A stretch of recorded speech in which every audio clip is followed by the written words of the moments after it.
ഇത് മാസ് മോട്ടോഴ്സിൽ നിന്നാണ്. നമ്മുടെ ഹോണ്ട യൂണിക്കോൺ വണ്ടിയുടെയും കാർബറേറ്റർ ക്ലീൻ ചെയ്യാൻ വേണ്ടി അയച്ചാൽ. അപ്പോൾ E20 പെട്രോൾ നമുക്ക് ഏതൊക്കെ രീതിയിലുള്ള പണി തന്നെ എന്നുള്ള ദിവസം നോക്കി കേട്ടോ.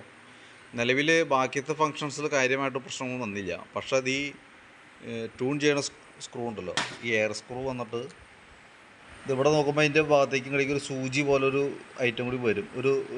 ഇതിൻ്റെ ലെഗ് ഒരല്പം കൂടി നീട്ടത്തിലാണ്. അത് ഈ ഭാഗം വരുന്നത് സിറിഞ്ചിൻ്റെ സൂചി പോലെ നമുക്ക് നീണ്ടു നിൽക്കുന്ന ഭാഗം. അപ്പോൾ അത് നിലവിലിപ്പോൾ അഴിച്ചെടുക്കുന്ന സമയത്ത് അതിൻ്റെ ഉള്ളിലാണ് ആ പീസ്. അപ്പോൾ പോരില്ല, അതിൻ്റെ ഉള്ളിൽ ഒടുക്കിയിരിക്കുക. കാരണം എന്താ വെച്ചാൽ ഇത് ഓൾറെഡി അഴിക്കുമ്പോൾ തന്നെ ടൈറ്റാണ്, നല്ല രീതിയിൽ ടൈറ്റായിട്ടാണ് ഊരി പോകുന്നത്. അപ്പോൾ നമ്മൾ ശ്രദ്ധിച്ചില്ല. പക്ഷേ ക്ലീൻ ചെയ്ത് നമ്മൾ സെറ്റ് ചെയ്യാനായിട്ട് നോക്കുന്ന സമയത്ത് അതിൻ്റെ സ്ക്രൂ ഉണ്ടാവും. സ്ക്രൂ ഈ ഭാഗത്ത് ആ ലെഗ് ഒടിഞ്ഞ് അതിനകത്ത് ഇരിക്കുക. അപ്പോൾ അതുകൊണ്ട് തന്നെ കേസ് എന്താ വെച്ചാൽ നമുക്ക് ട്യൂണിങ് ക്ലിയറായിട്ട് കിട്ടില്ല. ബാക്കിയത്തെ ഫങ്ഷൻസ് കറക്റ്റ് ആണെങ്കിലും ട്യൂൺ ചെയ്യാനായിട്ട് പറ്റില്ല. കാരണം അതിൻ്റെ ഉള്ളിൽ നിന്ന് ആ ഒരു സൂചി പോലെ, നേരെ നോക്കുമ്പോൾ കാണാൻ പറ്റുന്ന സംഭവമാണ്, ഒരു സൂചി പോലെ കറക്റ്റ് ആ സെൻട്രലായിട്ട് നിൽക്കുന്ന ഭാഗം. അതിൻ്റെ ഉള്ളിൽ നിന്ന് ഊരി കിട്ടാനായിട്ടൊരു മാർഗ്ഗമില്ല. കിട്ടുകയാണെങ്കിൽ നമുക്ക് വേറെ സ്ക്രൂ ഇടാറുന്നു. പക്ഷെ അത് ലെഗ് അതിൻ്റെ ഉള്ളിൽ നിന്ന് ഊരി പോരില്ല. ഞാൻ ജസ്റ്റ് WD-40 ഒക്കെ അടിച്ചപ്പം തന്നെ, ഞാനിപ്പോൾ രാത്രിയാണ് വണ്ടി ചെയ്യണേ, WD-40 ഒക്കെ ഒന്ന് അടിച്ചു വയ്ക്കുക. അതിന് ശേഷം പ്രഷറിൽ എയറൊക്കെ അടിച്ചു നോക്കുക. അത്രയാണ് ചെയ്യാൻ പറ്റുള്ളൂ. ഊരി കിട്ടുകയാണെങ്കിൽ ഭാഗ്യം. അതല്ലാന്നുണ്ടെങ്കിൽ കാർബറേറ്റർ അസംബ്ലി തന്നെ മാറ്റിയാലാണ് ട്യൂണിങ്ങിൻ്റെ കേസ് റെഡി ആവുള്ളൂ കേട്ടോ. ഇപ്പോൾ ബാക്കിയത്തെ ഭാഗം ഓക്കെയാണ്, പക്ഷേ ഈ സംഭവത്തിന് കിട്ടി. ഒട്ടുമിക്ക വേണ്ടിയിട്ട് കാർബറേറ്റർ ഫ്ലോട്ട് വാൽവ് ലീക്ക് വന്നിട്ടാണ് പോവുക. ഇതിൻ്റെ ഫ്ലോട്ട് വാൽവ് നമ്മളിപ്പോൾ മാറ്റിയിട്ട് സെറ്റ് ചെയ്താണ്. അപ്പോൾ ബാക്കിയത്തെ ഭാഗങ്ങൾ റെഡിയായി വന്നു കഴിഞ്ഞപ്പോഴാണ് നമ്മളിപ്പോൾ ഡീറ്റെയിൽ ആയിട്ട് ഓരോ ഭാഗങ്ങൾ ക്ലിയർ ചെയ്ത് കയറ്റുമ്പോഴാണ് ഈ ഒരു സംഭവം ശ്രദ്ധയപ്പെടുന്നത്. ഇനിയിപ്പോൾ അത് ക്ലിയർ ചെയ്യാൻ പറ്റുമെന്നുള്ള ദിവസം നോക്കാം. നടപടി ആയില്ല എന്നുണ്ടെങ്കിൽ ട്യൂണിങ് കറക്റ്റായിട്ട് കിട്ടില്ല, നമ്മൾ എന്ത് ചെയ്തിട്ട് കാര്യമില്ല.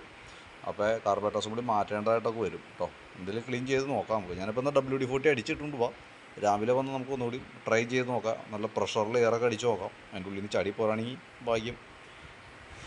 ഏതൊക്കെ തരീര് ഫുൾ ടൈം ഇപ്പോഴത്തെ പ്രശ്നം എന്താ വെച്ചാൽ, രാവിലെ വന്നു കഴിഞ്ഞ് കഴിഞ്ഞാൽ നമുക്കിപ്പോൾ ഈ കാർബറേറ്റർ മിസ്സിങ്, ഓവർഫ്ലോ, ഇതുമായി ബന്ധപ്പെട്ട വർക്ക് മാത്രം ഇപ്പം നിലവിലുള്ളൂ.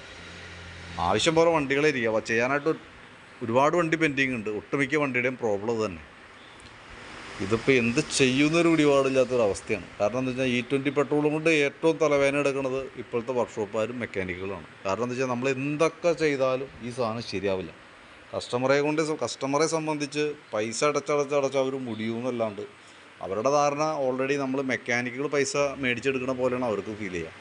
ഇതിപ്പോൾ പുതിയ കാർബറേറ്റർ വെച്ചാലും എന്താ പ്രോബ്ലം എന്ന് വെച്ചാൽ, പുതിയ കാർബറേറ്റർ നമ്മൾ മേടിച്ച് വെച്ചു എന്ന് കരുതാം, നമുക്ക് ഉപയോഗിക്കാൻ കിട്ടുന്നത് ഈ E20 എന്ന് പറയുന്ന ഈ പെട്രോൾ തന്നെയാണ്. അപ്പോൾ പുതിയ കാർബറേറ്ററിലേക്ക് ഇതൊഴിച്ചാലും ഇത് തന്നെയല്ലേ അവസ്ഥ. 6 മാസത്തിനുള്ളിൽ 5500 മുടക്കി യൂണിക്കോണിൻ്റെ കാർബറേറ്റർ മാറ്റിയിട്ട് 6 മാസം പോലും ആവണേക്കാലം മുമ്പ് വീണ്ടും കംപ്ലയിൻറ്റ് വന്നു. കസ്റ്റമർ എന്ത് ചെയ്യാൻ പറ്റും? ഞങ്ങളോട് പറഞ്ഞു കഴിഞ്ഞാൽ മെക്കാനിക്ക് നിലയിൽ ഞങ്ങൾക്ക് എന്ത് ചെയ്യാൻ പറ്റും? വല്ലാത്തൊരു സിറ്റുവേഷനിലാണ് അത് പോയിക്കൊണ്ടിരിക്കുന്നത്. സാധാരണ E20 എന്ന് പറയുന്ന പെട്രോൾ പുതിയ വണ്ടികൾക്ക് 2023 ശേഷമുള്ള വണ്ടികൾക്ക് E20 പെട്രോൾ ഉപയോഗിച്ചോട്ടെ, കുഴപ്പമില്ല. പക്ഷേ പഴയ മോഡൽ വണ്ടികൾ E10 അതല്ലെങ്കിൽ സാധാരണ അൺലെഡഡ് പെട്രോളോ നമുക്ക് സപ്ലൈ ചെയ്യേണ്ടതാണ്. അതായത് അതാത് ഐറ്റം വണ്ടികൾക്ക് അതാത് പെട്രോൾ കൊടുക്കുക തന്നെ വേണം. ഇതല്ലാന്നുണ്ടെങ്കിൽ ഇത് ആരോട് പോയി പറയാനാണ്? ഉന്നതിയിലിരിക്കുന്ന ആൾക്കാരെ ചെയ്യുന്നത് മാതിരി ചെയ്താണ് ചെയ്ത് തന്നെ. കാരണം എന്താ വെച്ചാൽ ഒരു 10-15 കൊല്ലം ഒരു വണ്ടിക്ക് വേണ്ട ഐറ്റംസ് സ്പെയർ പാർട്സ് കൊടുക്കണമെന്നൊക്കെ റൂൾസ് കാര്യങ്ങളൊക്കെ ഉണ്ട്. പക്ഷേ ഇപ്പം നല്ല ക്വാളിറ്റിയുള്ള പെട്രോൾ കൊടുക്കണം. അത് ഗവൺമെൻറ്റിൻ്റെ കീഴിലുള്ളൊരു സംഭവമാണത്. ക്വാളിറ്റിയുള്ളൊരു പെട്രോൾ കൊടുക്കാൻ വേണ്ടിയിട്ട് എന്താ പറയുക, ഒരു രക്ഷയില്ലാത്തൊരവസ്ഥയാണ്. നമ്മൾ മെക്കാനിക് എന്ന നിലയിൽ നമ്മൾ വെറുത്ത് പോവാണ് ഈ പരിപാടി.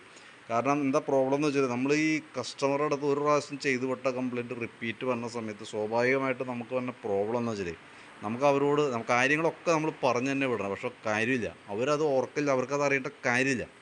പക്ഷേ നമ്മളുടെ അവസ്ഥ കസ്റ്റമർ മനസ്സിലാക്കില്ല. കാരണം അവരെ സംബന്ധിച്ച് നമ്മളിപ്പോൾ നിങ്ങൾ ചെയ്ത വർക്ക് ശരിയായില്ല എന്നും പറഞ്ഞുകൊണ്ട് തന്നെ നമ്മളുടെ പ്രശ്നമല്ല, കാർബറേറ്റർ തന്നെ ഇപ്പോൾ ഹോണ്ട കമ്പനിയുടെ പ്രശ്നമല്ല, പാർട്സിൻ്റെ പ്രശ്നമല്ല. ഈ പെട്രോൾ തന്നെ ഉപയോഗിക്കുമ്പോൾ ഉറപ്പായിട്ടും കംപ്ലയിൻറ്റ് വരും. ഇപ്പോൾ ഈ വണ്ടി നാളെ ഞാനൊന്ന് ട്രൈ ചെയ്ത് നോക്കാം. എൻ്റെ അവസ്ഥയും കൊണ്ട് പറഞ്ഞു പോകണം കേട്ടോ. നാളെ ഒന്ന് ട്രൈ ചെയ്ത് നോക്കാം. കിട്ടിയില്ല എന്നുണ്ടെങ്കിൽ 5500 രൂപ അടുത്ത് മുടക്കിയാലാണ് ഇപ്പോൾ ഈ വണ്ടി റെഡിയാക്കാൻ പറ്റുള്ളൂ. എന്തൊരു കഷ്ടമാണെന്ന് ആലോചിച്ചു. ഞാനൊന്ന് ട്രൈ ചെയ്ത് നോക്കാം. എന്തായാലും നമുക്കൊന്ന് ട്രൈ ചെയ്തിട്ട്, ഇതിപ്പോൾ വല്ലാത്തൊരവസ്ഥയാണ്. ഒട്ടുമിക്ക വണ്ടികൾ ഇപ്പോൾ എത്ര വണ്ടികളെ കംപ്ലയിൻ്റ് എന്ന് പറയുന്നത്. ശരി, ഓക്കെ.